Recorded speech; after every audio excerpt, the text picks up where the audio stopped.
Hola, mi nombre es Mario Prenafeta, soy neuroradiólogo del Hospital Pare Taulí de Sabadell y en este bloque les voy a hablar de la resonancia magnética en el ictus isquémico. Estos serán los aspectos que consideraremos a lo largo de estos 30 minutos. La definición de ictus es una definición ya antigua que consiste en una alteración brusca de la función cerebral que dura más de 24 horas o que conduce a la muerte de causa puramente vascular. Es una enfermedad con alta incidencia, representando la primera causa de discapacidad en adultos. Hasta el 80% de los ictus corresponden a infartos isquémicos. Los requerimientos del sistema nervioso central en relación al consumo de oxígeno y de glucosa son muy elevados, hasta un 20 o un 25% aproximadamente. Para tal fin, se necesitan unos aportes de flujo sanguíneo cerebral de al menos 50-60 mililitros por cada 100 gramos minuto. De tal manera que por debajo de este umbral de los 50 mililitros entramos en un estado de hipoperfusión, que a su vez podemos dividir en oligoemia, cuando el flujo está por debajo de 50 y por encima de 20, y un estado de isquemia, cuando este flujo está por debajo de los 20 mililitros 100 gramos minuto. A su vez, ya en la situación de isquemia cerebral, es muy importante diferenciar entre penumbra y infarto cerebral, puesto que tiene esto consideraciones muy importantes desde el punto de vista de tratamiento del ictus isquémico. Cuando hay una oclusión vascular, obviamente disminuye el flujo sanguíneo cerebral. Inicialmente se produce una anoxia neuronal con fenómenos metabólicos como son la disminución de ATP. Esto conlleva un fallo en la bomba de sodio-potasio, lo que da lugar a un aumento del sodio intracelular y por lo tanto un aumento del agua intracelular, es decir, un edema citotóxico. Paralelamente se produce una anoxia endotelioglial, con rotura de la barrera hematoencefálica y con paso de proteínas plasmáticas al espacio intersticial, y conjuntamente con productos de liberación debido a la autodigestión celular, aumentan la presión oncótica de este espacio intersticial. Esto conlleva un aumento del agua de dicho espacio, produciéndose un edema vasogénico. Por lo tanto, en último término, ante una oclusión vascular, tenemos inicialmente un edema intracelular o citotóxico y posteriormente un edema intersticial o edema vasogénico. Y muy importante el concepto de tiempo en el ictus isquémico, donde inicialmente existen alteraciones funcionales a nivel cerebral, pero con viabilidad del tejido cerebral, pero vean que con el paso del tiempo la lesión irreversible, es decir, el infarto, va reclutando estas áreas de penumbra isquémica y va siendo cada vez mayor. Por todo ello, la importancia de ser muy diligentes en el diagnóstico y en el tratamiento precoz del ictus isquémico. Objetivos de las exploraciones neuroradiológicas. Pues objetivos básicos serán el valorar lesiones hemorrágicas, el detectar signos precoces de infarto y el descartar simuladores de ictus. Y tenemos otros objetivos muy importantes, como son el de precisar la situación y medida de la lesión irreversible, es decir, del área infartada, el determinar la existencia de tejido encefálico alterado pero viable, es decir, la penumbra isquémica, y también el objetivar lesiones vasculares esteno-oclusivas relevantes. Para tal fin tenemos múltiples herramientas diagnósticas, dirigidas al estudio vascular como los estudios Doppler, angio-TC, angioresonancia o angiografía. Los estudios que van dirigidos a detectar esta alteración de la perfusión cerebral, fundamentalmente la perfusión TC y la perfusión RM. Y finalmente estudios que van dirigidos a detectar este core, este infarto cerebral, como son los mapas de volumen en la perfusión TAC o bien las secuencias de difusión por resonancia magnética. Evidentemente, el requisito mínimo imprescindible para instaurar fibrinolítico en un paciente con sospecha de un ictus es un ataque craneal. Básicamente, con el objetivo de identificar o excluir hemorragia, lesiones simuladoras de ictus o signos precoces de isquemia cerebral. Evidentemente, tanto la TAC como la resonancia pueden ser las técnicas de imagen iniciales, aunque una de las ventajas del TAC, por supuesto, es su mayor disponibilidad e inferior número de contraindicaciones. No obstante, ambas técnicas son muy buenas en la detección de diferentes aspectos que analizaremos más adelante del ictus hiperagudo, pero es evidente que la disponibilidad siempre es un problema por lo que respecta al uso de la resonancia. No obstante, importante decir que las secuencias de difusión son o se consideran el método más exacto en cuantificar el volumen del infarto cerebral. Pasamos ya a la topografía y mecanismos del infarto, en la cual hay diferentes clasificaciones. La de Oxford, que es una clasificación clínica en función de los signos y síntomas, que divide los infartos en infartos de circulación total anterior, en infartos parciales de circulación anterior, que se consideran los más frecuentes, hasta un 35%, infartos lacunares e infartos de circulación posterior. La clasificación TOAST es en función del mecanismo causal. Por lo tanto, tenemos aquellos que se deben a enfermedad de gran vaso, de pequeño vaso, por cardioembolismo, etiologías menos frecuentes como vasculitis o disección, incluso aquellos que no se encuentra una causa, hasta un 35% de los casos. Y finalmente una clasificación neuroradiológica en la que se tiene en cuenta la topografía y el mecanismo causal, de tal manera que distinguiremos 4 subgrupos: los infartos territoriales de circulación anterior, los territoriales de circulación posterior, los infartos lacunares y los infartos frontera. Pues bien, vamos a ver cada uno de este tipo a continuación.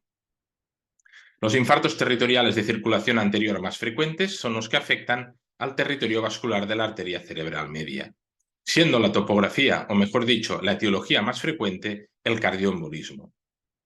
Se clasifican en extensos o en parciales. Los infartos extensos son aquellos que afectan al menos 2 de los 3 territorios de la arteria cerebral media. La etiología más frecuente es el cardioembolismo, como hemos dicho, hasta un 35% de los casos. Vean aquí un ejemplo de un infarto territorial extenso silviano izquierdo, secundario a una oclusión proximal de la arteria cerebral media izquierda. También estos infartos extensos territoriales pueden deberse a alteraciones de gran vaso a nivel de la carótida interna. En este caso, era un infarto secundario a una disección. Peor pronóstico con una mayor tasa de mortalidad. ¿Y qué entendemos por infarto maligno de la cerebral media? Es aquella que afecta prácticamente todo su territorio, tanto superficial como profundo, que tiene una mortalidad muy elevada de un 80% y donde la hemicranectomía reduce dicha mortalidad. Estos serían diferentes criterios de inclusión para dicho tratamiento, como son un NIS de al menos 16, un volumen de infarto superior a 145 mililitros en secuencias de difusión, o bien que al menos estén 2 de los 3 territorios de la cerebral media afectos en los estudios TC. Los infartos parciales son aquellos que afectan a o solo a un subterritorio vascular. Pueden ser o bien de origen cardioembólico, como este ejemplo, que es debido a una oclusión de la subdivisión inferior de la cerebral media izquierda, o bien de origen aterotrombótico por afectación de gran vaso, en este caso secundario a una oclusión proximal de la carótida interna, con este infarto territorial parcial a nivel lo que es la de localización, profunda. Tienen mejor pronóstico, con una menor mortalidad que los infartos extensos. Los infartos territoriales de la arteria cerebral anterior son poco frecuentes, representan menos del 2% de los ictus. La etiología más frecuente es la aterosclerosis de gran vaso, que afecta a la arteria cerebral anterior propiamente dicha. Y recordar que la causa más frecuente de infarto de la ACA en el paciente joven es la disección. Los clasificamos en función de si es una oclusión proximal, si es una oclusión de rama o si es por embolismo arterioarterial. Vean aquí los 3 mecanismos causales. El primero, el de oclusión proximal, que afecta al tronco proximal de la arteria cerebral anterior y que afecta prácticamente todo el territorio de la arteria cerebral anterior. La oclusión de rama, que es, como bien indica su nombre, la oclusión de una de las ramas de la cerebral anterior, normalmente por aterosclerosis local, y que típicamente afectan la porción anterior del cuerpo calloso y el córtex cingular anterior. Y finalmente, un tercer mecanismo causal es por embolismo arterioarterial, que son pequeñas lesiones isquémicas que afectan al territorio distal de la arteria cerebral anterior. Pasando a los infartos de la circulación posterior, recordemos que existen en dicha circulación 3 territorios: uno proximal, básicamente con las arterias vertebrales y la pica, uno medio con el tronco basilar y la arteria cerebrosa anteroinferior, y uno superior, o distal mejor dicho, con la arteria cerebelosa superior y arteria cerebral posterior. Globalmente, la etiología más frecuente es el embolismo, seguido de la aterosclerosis de gran vaso y finalmente la enfermedad de rama arterial y perforante. Y si lo analizamos por el territorio vascular, veremos que la causa más frecuente en el territorio distal es el embolismo, en el territorio proximal es la aterosclerosis de gran vaso, mientras que en el territorio medio es la enfermedad de rama arterial o perforante. En el territorio proximal veamos algunos ejemplos, infartos que afectan al territorio pica derecho o pica izquierdo, vean que son secundarios a aterosclerosis de gran vaso, como vemos en los ejemplos de angioresonancia magnética. Recuerden que hasta un 29% de los infartos laterovulvares se deben a disección de la arteria vertebral. A nivel distal, en cambio, el origen más frecuente es embólico. Básicamente debemos sospechar un origen cardíaco en aquellos infartos que afecten a la cerebral posterior, que es el más frecuente, o bien a la arteria cerebelosa superior. También tenemos otro infarto, en este caso del territorio distal a nivel mesencefálico. Y este es otro ejemplo que es secundario a una trombosis basilar donde afecta de forma muy extensa al territorio distal, talámico y temporooccipital bilateral y también al territorio medio a nivel protuberancial. Y finalmente, en el territorio medio, la etiología más frecuente es la arteriosclerosis de la arteria basilar o de ramas perforantes, siendo la localización más frecuente la protuberancia. Los infartos de la arteria cerebelosa anteroinferior son mucho menos frecuentes. Y recuerden que a este nivel el embolismo es poco frecuente. Y debemos distinguir a nivel de los infartos protuberanciales aquellos que se deben a una oclusión proximal de arteria perforante. En estos casos son debidos a enfermedad ateromatosa, que son infartos de mayor tamaño y que afectan la región anterior paramedial protuberancial. Mientras que aquellos que son secundarios a enfermedad de pequeño vaso, que no se asocian a ateromatosis, que se localizan posteriormente en la protuberancia y que tienen menor tamaño. En cuanto a los infartos agudos múltiples territoriales, debemos distinguir diferentes situaciones.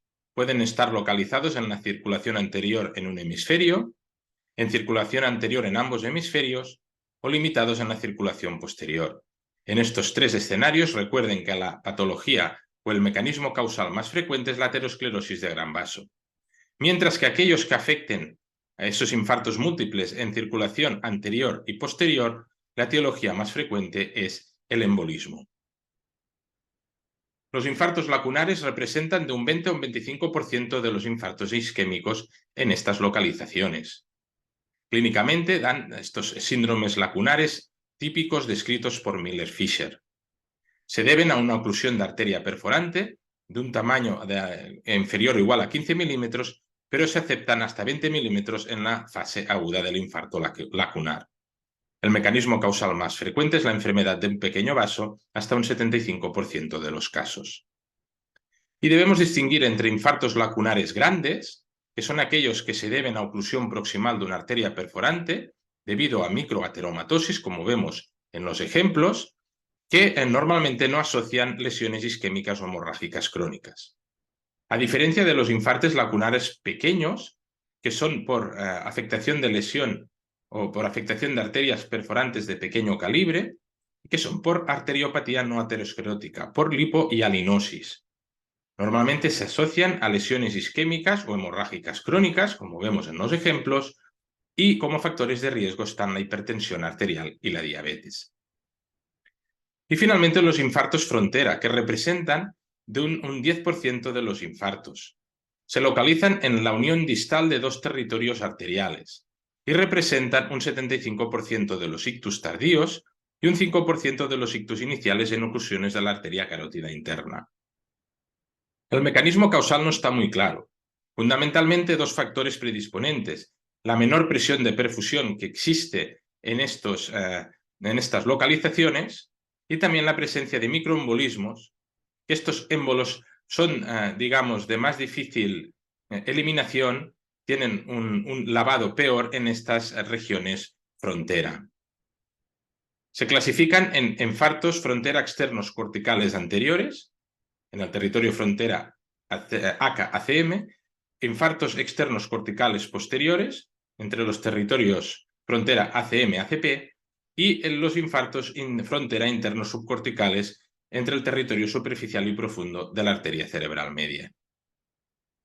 Los infartos frontera externos, aquí vemos varios ejemplos, corticales posteriores, entre ACM y ACP, corticales anteriores, territorio frontera AK-ACM, o corticales anteriores y posteriores, se deben a embolismo, a microembolias de origen cardíaco y no suelen asociarse a compromiso hemodinámico. En cambio, los infartos frontera internos se deben normalmente a estenosis o oclusión arterial de la arteria carótida interna, como ven en este ejemplo, o bien a afectación de la arteria cerebral media. Son infartos pequeños, múltiples, que afectan la corona radiata o el centro semioval y que adquieren este patrón en rosario. En estos casos se asocian a compromiso hemodinámico. Y decir que estos infartos frontera internos tienen un peor pronóstico y un mayor riesgo de desarrollar un infarto posterior. Bien, pasamos al ictus agudo, al ictus hiperagudo, y es fundamental la valoración de estos 4 parámetros del parénquima, de los vasos, de la perfusión y de la penumbra, que vamos a analizar a continuación la utilidad de la resonancia magnética en cada uno de ellos. La resonancia convencional tiene una mayor sensibilidad y especificidad en la detección de isquemia cerebral que la TAC. Vemos estas áreas hiperintensas córtico-subcorticales en T2, FLAIR, con borramiento de surcos y con ausencia de los vacíos de señal normal arteriales en T2. Evidentemente son las secuencias de difusión las que tienen mayor sensibilidad y especificidad en la detección de isquemia cerebral. La resonancia de difusión es sensible a las modificaciones en el movimiento microscópico de las moléculas de agua en determinados medios, el movimiento browniano, por lo que detecta de forma muy concreta el edema citotóxico o intracelular. Se considera el método más exacto en la medición del volumen del core del infarto y esta restricción en difusión a priori se considera un área de infarto irreversible. No obstante, se han descrito situaciones en que este volumen en difusión puede disminuir en situaciones de reperfusión rápida, como el ejemplo que les muestro. La resonancia angiografía obviamente será útil para detectar la oclusión intravascular. Normalmente a nivel intracraneal con secuencias TOF sin contraste que podemos ver de forma muy exquisita pues dicha oclusión vascular. Las secuencias con contraste se reservan normalmente para el estudio de los troncos supraórticos. También de utilidad las secuencias de susceptibilidad, tanto para la detección de la hemorragia aguda, como estos dos ejemplos, aquí a nivel occipital o ganglio basal derecho, y también para valorar trombosis aguda. Esto es debido al efecto Ball, que no deja de ser una pérdida de señal en secuencias de susceptibilidad por aumento de la desoximoglobina intravascular. Vean este ejemplo, que esto corresponde a una trombosis aguda de la arteria cerebral media derecha. Las secuencias de perfusión en T2 estrella nos permitirán detectar las áreas de isquemia y de hipoperfusión, que consiste en el análisis de los cambios de señal inducidos por el paso de contraste a través de la red capilar cerebral. Obtendremos diferentes parámetros de perfusión como los tiempos de tránsito, los tiempos, o mejor dicho, el volumen sanguíneo cerebral y el flujo sanguíneo cerebral. Y esto lo podemos ver de forma cualitativa en mapas de colores que realmente nos ponen de manifiesto toda la alteración de la perfusión cerebral que existe en el infarto isquémico. Pues bien, ¿cómo calculamos o cómo analizamos la penumbra isquémica? Pues recuerden que esta penumbra isquémica se considera una alteración funcional con integridad morfoestructural. Aquí vemos un paciente con una alteración en la difusión, en principio lesión irreversible. Vean toda la alteración de la perfusión cerebral y este paciente, fíjense cómo este infarto terminó siendo con un gran infarto de la arteria cerebral media izquierda. De tal manera que el área de penumbra es la diferencia entre la alteración de señal en el área de perfusión cerebral menos la alteración de señal en la difusión RM. Y esto sería la penumbra isquémica. Por lo tanto, para calcular la penumbra es importante hacer un análisis combinado entre los mapas de difusión y perfusión, evidentemente siempre con lesión oclusiva arterial, y podemos encontrar diferentes situaciones. Una en que los mapas de difusión sean coincidentes con los de perfusión, es decir, no hay mismatch. Por lo tanto, es un infarto establecido que no se beneficia del tratamiento. Ejemplos: oclusión proximal, pero vean cómo los mapas de difusión coinciden con los de perfusión.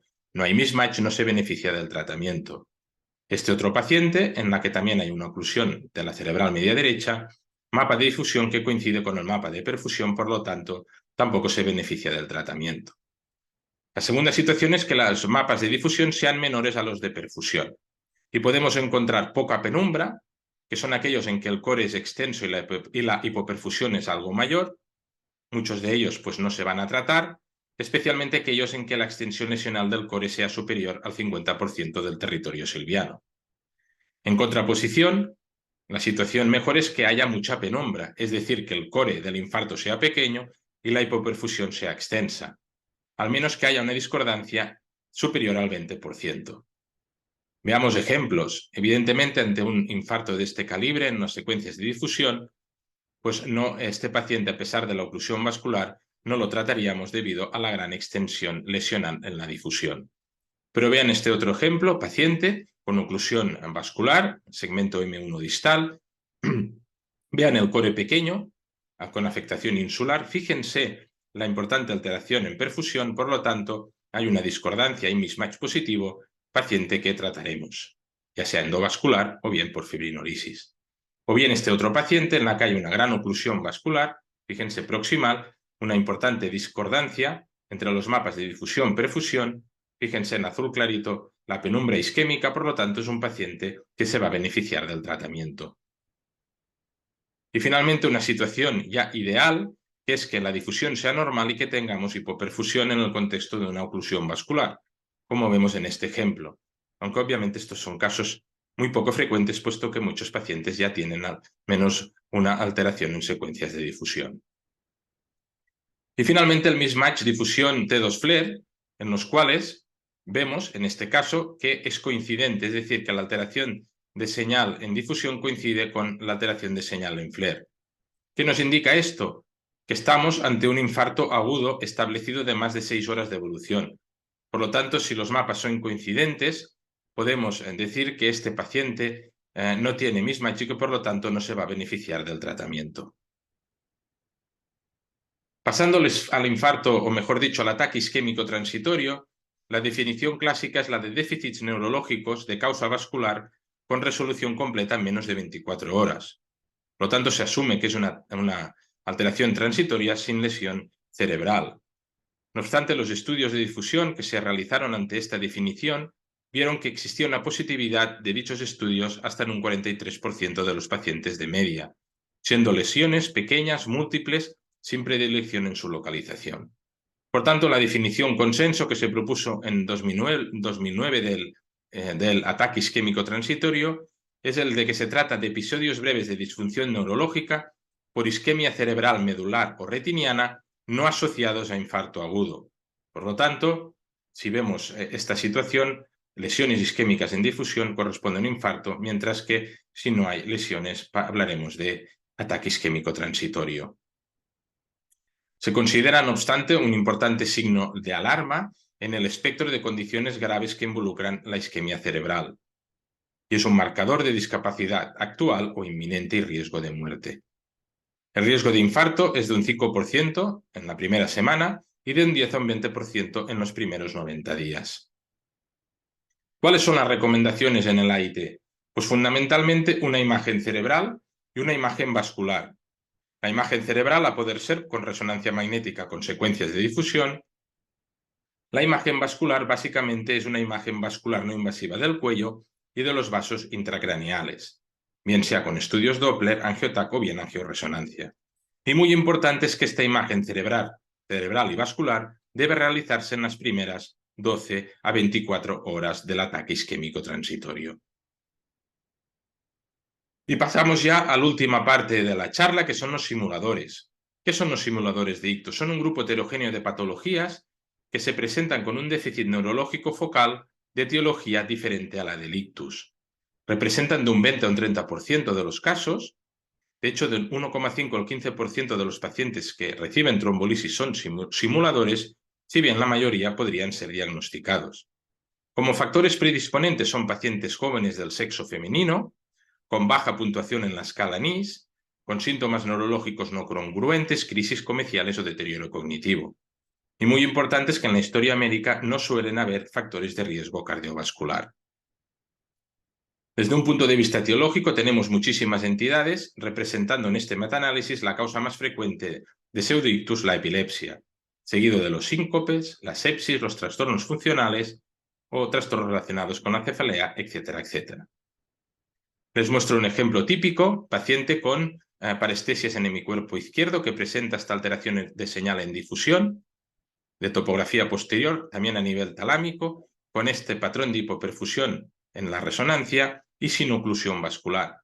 Pues bien, estamos ante el simulador de ictus más frecuente en los servicios de urgencia, la epilepsia. Habitualmente en esta fase perictal vemos restricción en secuencias de difusión debido a un edema citotóxico intracelular de distribución cortical, siendo la topografía más frecuente el hipocampo. También tenemos lesiones a distancia, fundamentalmente a nivel del núcleo pulvinar ipsilateral o en el cerebelo contralateral. Los estudios de perfusión muestran característicamente en esta fase perictal un patrón de hiperperfusión. El diagnóstico diferencial lo haremos con entidades con restricción cortical en difusión y que no corresponden a infartos. En primer lugar, esta entidad, paciente, que presenta esta importante alteración de señal parenquimatosa a nivel del lóbulo temporal, a nivel insular y también frontovasal. Vemos que tienen áreas de restricción cortical en difusión, no obstante es una lesión que traspasa claramente varios territorios vasculares con fenómenos hemorrágicos. Se trata de una encefalitis herpética. Un segundo caso, un paciente con esta hiperseñal cortical que se diagnosticó inicialmente en 2014 de un infarto parcial territorial. Vean cómo el año siguiente presentó una alteración de señal a nivel parietal izquierdo muy similar a la anterior, pero con aumento de la perfusión cerebral. El diagnóstico fue el de un MELAS, que es una miopatía mitocondrial por alteración en las proteínas de la cadena respiratoria, donde hay una producción deficitaria de ATP con fenómenos de acidosis láctica y episodios stroke-like. Característicamente en difusión vemos hiperseñal, pero que corresponde a un edema mixto, citotóxico y vasogénico. En la fase aguda en los estudios de perfusión hay un aumento de la perfusión y la espectroscopía también puede ser útil, puesto que detecta estos picos de lactato. Y finalmente, dos casos para finalizar, pacientes en coma. El primero, vean esta hiperseñal a nivel insular y del córtex cingular bilateral. Era un paciente cirrótico con un amonio muy elevado. Recuerden que la encefalopatía hiperamoniémica da esta típica alteración de restricción cortical en estas localizaciones. Y un último paciente también en coma, en la que existe una restricción cortical bilateral de predominio posterior, hipocámpica y gangliobasal también bilateral. Este era un caso de sobredosis de insulina y que corresponde a una encefalopatía hipoglucémica que en caso severo puede dar esta alteración de la señal. Y ya para finalizar, pues agradecer al doctor Alex Rovira su ayuda y también el aporte de muchos de los casos mostrados que nos han o que me han ayudado a ilustrar la sesión que les he mostrado. Y nada más, muchas gracias por su atención.